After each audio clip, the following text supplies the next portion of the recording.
জুলাই গণ অভ্যুত্থানে ভারতে আশ্রয় নেন সাবেক প্রধানমন্ত্রী শেখ হাসিনা এবং পতন হয় ১৫ বছরের আওয়ামী দুঃশাসনের, যা ভারতের জন্য একটি বড় ধরনের ধাক্কা বলে মনে করা হয়। কারণ বিগত বছরগুলোতে ভারতের বাংলাদেশ বিষয়ক পররাষ্ট্রনীতির গতি প্রকৃতি আওয়ামী লীগকে ঘিরেই সাজানো হয়েছিল।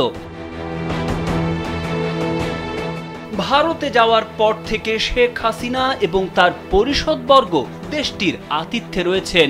ভারত তাদেরকে আতিথ্য দিবেই না কেন? কারণ ক্ষমতায় থাকার সময় দিল্লি তো তার কাছ থেকে কম সুবিধা নেয়নি। তবে বাংলাদেশের সাবেক প্রধানমন্ত্রী বর্তমানে ভারতে ঠিক কোন আইনগত মর্যাদায় আছেন? রাজনৈতিক আশ্রয়ে না অন্য কোনো বিশেষ ব্যবস্থাধীন? একথা হাসিনা অথবা ভারত কেউই খোলাসা করেনি। তবে তারা আছেন বেশ বহাল তবিয়তেই।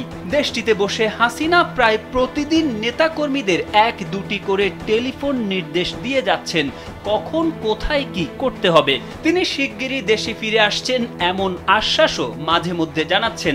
আর আওয়ামী সরকারের সহকারী মন্ত্রী মোহাম্মদ আরাফাত বলেছেন তারা রাত দিন পরিশ্রম করে যাচ্ছেন কি করে শেখ হাসিনাকে আবার ক্ষমতায় বসানো যায়। ভারতে বসে তাদের এমন প্রকাশ্য রাজনৈতিক তৎপরতায় উদ্বিগ্ন হয়ে তা বন্ধের অনুরোধ জানিয়ে দিল্লিকে চিঠি দিয়েছে বাংলাদেশের পররাষ্ট্র মন্ত্রণালয়। অথচ বাংলাদেশ সরকারের অভিযোগ খারিজ করে ভারত সাফ বলে দিয়েছে, না, আওয়ামী লীগের কোনো সদস্যের বাংলাদেশ বিরোধী কার্যকলাপের ব্যাপারে অভিহিত নই।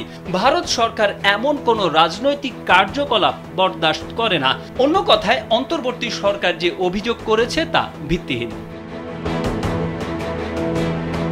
অন্যদিকে শেখ হাসিনা সরকারের পতনের পর বাংলাদেশ এবং ভারতের নাগরিকদের মধ্যে সামাজিক যোগাযোগ মাধ্যমে উত্তেজনাপূর্ণ কথাবার্তা আদান প্রদানকে উপেক্ষা করা গেলেও সরকারিভাবে ভারত তার নীতি ও পদক্ষেপ স্পষ্টই বাংলাদেশ বিরোধী অবস্থানের দিকে এগোচ্ছে।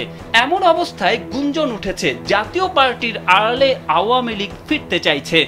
শুধু আওয়ামী লীগের ফেরা নয়, আরও গুঞ্জন রয়েছে বিরোধী দলের জায়গা পূরণে জাপাকে ব্যবহার করা নিয়ে। কারণ আওয়ামী লীগের পতন ও নিষিদ্ধ হওয়ার পর অন্তত একটি সেফ বিরোধী দল দরকার। ভারত মনে করতে পারে জাতীয় পার্টি জাপা এই জায়গায় উপযুক্ত।